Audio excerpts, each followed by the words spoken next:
ya menurut aku sih nggak terlalu bikin aku senang juga, agak sedikit lebih kecewa juga.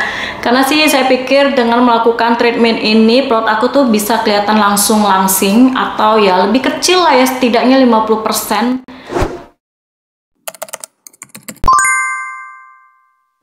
Hai guys, welcome back to my YouTube channel. Kembali lagi dengan saya sendiri, Linda Tan. Bagi kalian yang belum follow akun sosial media aku seperti Instagram, jangan lupa di follow di lindatan2310. Dan jangan lupa juga kalian tekan tombol loncengnya untuk notifikasi jika ada video yang baru diupload, supaya kalian gak ketinggalan tentang video aku yang baru lainnya. Oke, di video kali ini gue pengen banget sharing ke kalian tentang salah satu treatment yang aku lakukan belakangan ini, yaitu adalah treatment untuk mengecilkan perut. Oke, sebelum saya melakukan treatment ini, saya mau sharing dulu kenapa saya bisa melakukan treatment ini. Karena perut aku di sini tuh kayak kelihatan orang hamil. Kalau saya ketemu orang yang nggak kenal, orang tuh pasti selalu nanya saya itu hamil berapa bulan. Padahal saya sedang tidak hamil, tapi dibilang perut saya tuh kayak orang hamil. Jadi kata-kata ini yang bikin aku merasa minder dan juga merasa ya sedikit sensitif juga. Oke, jadi di sini aku juga bukan tipe orang yang suka makan banyak, dan juga saya tuh sering dan rajin banget olahraga, alias nggak bisa diam seharian di rumah. Karena saya juga suka nge-gym, tapi sama aja perut aku nggak bisa kurus atau langsing. Oke, jadi di sini sebelum saya melakukan tindakan FDI injection ini, sebenarnya saya konsultasi dulu saat saya datang ke klinik. Nah, saya tuh disarankan untuk mengambil FDI injection ini, dan juga saya tuh ada dijelaskan juga prosedurnya, dan di sini saya juga ada disuruh tanda tangan juga untuk keterangan-keterangan dan juga persetujuan gitu. Jadi saya tanda tangan aja. Nah, di sini aku suka banget dengan kliniknya karena kliniknya itu wangi banget, terus kebersihannya juga terjaga. Dan di sana juga banyak banget kayak artis-artis yang sudah melakukan perawatan di sana, dan di sana itu sudah banyak banget customernya. Oke, di sini saya akan langsung sharing aja apa aja sih yang saya lakukan sebelum melakukan FDI injection. Yang pertama saya lakukan ketika saya sampai di klinik itu, biasanya kita disuruh untuk menimbang berat badan dulu yang pertama kali. Terus yang kedua di sini kita diukur lingkar pinggang kita, yaitu di bagian bawah, di bagian tengah, dan juga lingkar pinggang di bagian atas. Diberi tanda sebagai titik yang nantinya akan menjadi pusat penyuntikan di bagian perut. Terus dipegang-pegang dulu lemaknya bagian mana yang lebih tebal. Nah, di situ nanti akan diberikan tanda atau kayak titik spidol gitu. Oke, setelah diberi tanda di sini saya diberi salep penghilang rasa atau kayak anestesi dulu selama kurang lebih 30 menit. Nah, setelah itu baru dilakukan yang namanya penyuntikan FDI injection. Jadi untuk videonya nanti aku akan sharing ke kalian, dan ini dia videonya. Dan di sini kalian bisa lihat sendiri jarumnya lumayan panjang banget, dan proses penyuntikan itu bukan kayak suntik lurus ke dalam ya, jadi ke samping-samping, dan juga ini tuh kayak ke kanan ke kiri, jadi dia tuh kayak muter-muter, bukan hanya di satu tempat aja. Oke, terus untuk cairan lemaknya juga menurut aku lumayan banyak, dan ini tuh dihabiskan untuk satu titik. Nah, untuk rasanya sendiri sih menurut aku nggak terlalu sakit banget ya, kayak ditusuk oleh tusukan sate aja. Terus yang bikin sakitnya tuh mungkin di perut bagian atas, karena lemak di bagian perut atas aku nggak terlalu tebal. Nah, kalau di bagian perut samping agak sedikit lebih nyeri, sedangkan untuk perut di bagian bawah di sini itu nggak terlalu sakit, bahkan saya nggak merasakan sakit karena di bagian perut bawah aku tuh lemaknya lumayan tebal. Oke, untuk pantangannya sendiri apa sih setelah melakukan FDI injection? Jadi kita diwajibkan untuk minum yang banyak setiap harinya, nggak boleh kurang. Jadi paling sedikit tuh 2 liter. Terus kita itu diwajibkan untuk berolahraga supaya perut kita itu cepat mengecil, dan obat penghancur lemak yang sudah disuntikan ke perut kita itu lebih mendukung supaya lebih kebakar lemak di bagian perut kita. Dan juga kita diwajibkan untuk jaga makan, jadi nggak boleh makan goreng-gorengan atau minyak-minyak atau yang lemak-lemak gitu. Nanti takutnya bisa bertambah lebih besar, atau lemak yang udah kita hancurkan tadi tuh balik lagi menjadi lemak. Oke, setelah saya melakukan FDI injection yang pertama, untuk yang kedua kali jaraknya lumayan jauh. Sebenarnya sih harus 1 bulan sekali, tapi karena saya takut dan trauma dengan jarum yang lumayan panjang, makanya di sini setelah 3 bulan kemudian saya baru datang lagi guys, karena saya tuh tipe orang yang benar-benar takut sama jarum. Sedangkan sama vaksin aja saya bisa takut, apalagi sama jarum yang besar seperti ini. Dan suntiknya tuh di bagian perut guys. Jadi saya trauma banget. Di sini yang pastinya setiap kita datang melakukan treatment, mereka pasti ada foto dan juga berat badan kita ditimbang, dan juga lingkar pinggang kita diukur lagi. Apakah treatment sebelumnya itu bisa berkurang atau semakin bertambah. Jadi setiap datang tuh pasti selalu diukur, ditimbang, dan juga difoto. Oke, untuk yang video treatment yang kedua di sini saya nggak ambil karena untuk prosedurnya juga sama, penyuntikannya juga sama, dan juga caranya tetap sama. Oke, untuk treatment yang selanjutnya di sini tuh harus dijarakkan sekitar 1 bulan untuk melakukan treatment yang selanjutnya. Nah, kali ini saya tidak akan melakukan FDI injection, tapi di sini saya akan melakukan yang namanya treatment axialis perut. Jadi axialis perut itu kayak menghancurkan lemak sekitar 15 menit dan juga pengencangan bagian perut kita yang tadinya kendur supaya kelihatan lebih kencang aja selama 15 menit. Jadi semuanya ini dilakukan oleh alat dan tidak disuntik lagi. Nah, seperti biasa sebelum kita melakukan treatment ini kita wajib untuk minum yang banyak.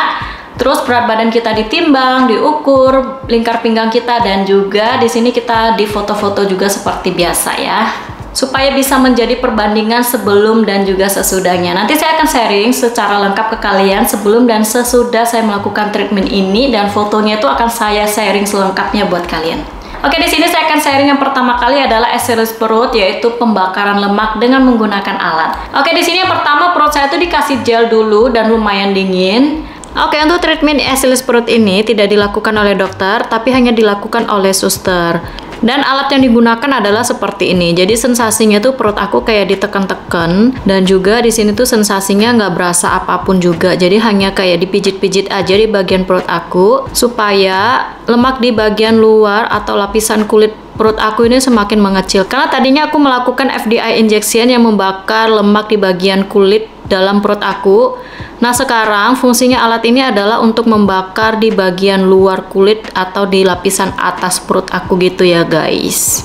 Nah, setelah saya melakukan axialis perut penghancur lemak, biasanya dilanjutkan lagi dengan treatment selama 15 menit untuk pengencangan. Nah, sebelum itu dikasih dulu kayak salep juga, terus dilakukan pengencangan. Jadi satu alat itu bisa untuk pembakaran dan juga pengencangan. Oke, di sini setelah saya melakukan axialis perut pembakaran lemak, di sini dilanjutkan dengan axialis perut pengencangan di bagian perut aku yang kendur ini, dan dengan menggunakan alat yang sama dan hanya sistemnya aja yang berbeda. Terus di sini tuh dilakukan selama 15 menit juga. Oke, di sini setelah melakukan axialis perut pembakaran lemak dan juga pengencangan dengan menggunakan alat seperti ini, dan katanya biasanya perut kita itu akan terlihat kembung selama 4 hari berturut-turut, tapi nantinya akan mengempes sendiri setelah 4 hari kemudian. Oke, setelah melakukan treatment, di sini perut aku dimasak dulu sebentar, kurang lebih 5 menitan gitu ya. Dan fungsinya ini supaya treatment yang saya lakukan tadi itu lebih merata dan juga hasilnya itu lebih maksimal. Oke, setelah melakukan axialis perut selama 30 menit, di sini perut saya itu kayak dikasih serum juga atau kayak ampul untuk bagian perut. Dan juga di sini perut saya itu disinari dengan sinar UV, dan kita wajib memakai yang namanya kacamata supaya nggak silau. Oke, selama pengerjaan juga biasanya kita diajak ngobrol, diajak kayak sharing atau cerita-cerita. Jadi pokoknya kita itu kayak dibikin nyaman untuk melakukan treatment di klinik ini guys. Oke, di sini untuk treatmentnya sendiri saya dikasih 4 kali gratis. Jadi saya melakukan treatment ini selama 4 kali aja. Karena sebenarnya diwajibkan untuk 8 kali, tapi karena saya tuh males lagi untuk bolak-balik, jadi saya lakukan cuma hanya 4 kali aja. Oke, untuk hasilnya sendiri mungkin kalian di rumah juga udah penasaran banget dengan hasilnya, apakah bisa membuat perut kita itu kecil setelah melakukan treatment ini. Oke, ini dia hasilnya untuk yang foto yang pertama, kedua, dan juga yang ketiga. Di sini tuh kelihatan jelas banget ya, perut aku sebenarnya sih lemaknya lumayan tebal ya. Kalau dilihat secara kasat mata sih kayak orang hamil. Makanya bikin aku minder. Kalau perut aku tuh memang agak sedikit lebih mengecil, walaupun gak sesuai dengan yang saya harapkan, tapi setidaknya bisa sampai 20%. Dan juga di bagian lemak pinggir, depan, dan juga di bagian samping, di sini tuh kelihatan agak sedikit lebih langsing sih ya, walaupun gak terlalu ya kecil-kecil banget, tapi adalah ya lebih sedikit dan juga agak sedikit lebih langsing. Padahal di sini saya udah olahraga, udah jaga makan juga, tapi tetap nggak terlalu signifikan dan juga nggak terlalu kelihatan jelas banget ya. Oke guys, ini adalah hasil axialis perut yang saya lakukan selama 4 kali. Apakah axialis perut ini bisa mengencangkan perut? Nah, di sini kelihatan jelas banget ya, perut aku tuh kayak masih longgar, kayak masih jatuh-jatuh gitu tuh. Jadi nggak bisa kenceng naik ke atas gini ya guys. Terus untuk biaya yang saya habiskan juga dan juga waktu yang saya habiskan juga, ya menurut aku sih nggak terlalu bikin aku senang juga, agak sedikit lebih kecewa juga. Karena sih saya pikir dengan melakukan treatment ini perut aku tuh bisa kelihatan langsung langsing atau ya lebih kecil lah ya, setidaknya 50%. Oke, di sini aku mau sharing tentang berat badan aku, apakah semakin turun dan juga apakah lingkar pinggang aku juga semakin mengecil setelah saya melakukan FDI injection dan juga SLS perut. Nah, di sini untuk 1 kali treatment FDI injection dan juga SLS perut 1 kali treatment, di sini untuk berat badan aku sebelum melakukan treatment ini adalah 57,25 dan setelah saya melakukan treatment ini 1 kali, berat badan saya itu menjadi 56,95. Jadi lumayan lah ya, bisa turun hampir 1 kilo. Terus untuk lingkar pinggang aku bagian atas yang tadinya 79 menjadi 74,5. Terus yang bagian tengah yang tadinya 87 turun menjadi 82,5 dan juga lingkar pinggang di bagian bawah yang tadinya 92 turun menjadi 90 cm. Jadi menurut aku lumayan lah ya untuk 1 kali treatment. Terus di sini untuk hasil akhirnya setelah saya melakukan FDI injection sebanyak 2 kali dan juga SLS perut sebanyak 4 kali treatment. Nah, di sini kelihatan jelas banget ya sebelum dan sesudah. Untuk berat badan aku sendiri sebelum saya melakukan treatment ini adalah 57,45 kg dan setelah saya melakukan treatment ini berat badan aku turun menjadi 55,85 kg. Dan untuk ukuran pinggangnya juga kelihatan jelas semakin mengecil, yaitu yang tadinya 79 turun menjadi 73,5 cm dan untuk lingkar pinggang tengah di sini yang tadinya 86 turun menjadi 79,5. Terus untuk lingkar pinggang di bagian bawah di sini sebelum saya melakukan treatment adalah 92 cm dan setelah saya melakukan treatment di sini turun menjadi 86,5. Nah, di bagian perut bawah ini kelihatan jelas agak sedikit lebih mengecil ya guys. Tapi yang saya lihat di sini hanya sekitar 20-30% aja. Jadi bagaimana menurut kalian? Apakah kalian tertarik untuk melakukan treatment ini? Oke, demikian video kali ini. Semoga bisa menginspirasi kalian semua dan semoga bisa bermanfaat. Bagi kalian yang mungkin mempunyai pengalaman seperti saya, kalian juga boleh sharing di bawah ini. Sampai jumpa lagi di video gue yang selanjutnya, yang pastinya gue akan mereview produk yang sejujurnya buat kalian semua tanpa harus diedit dan juga di endorse. Sampai jumpa lagi and God bless you.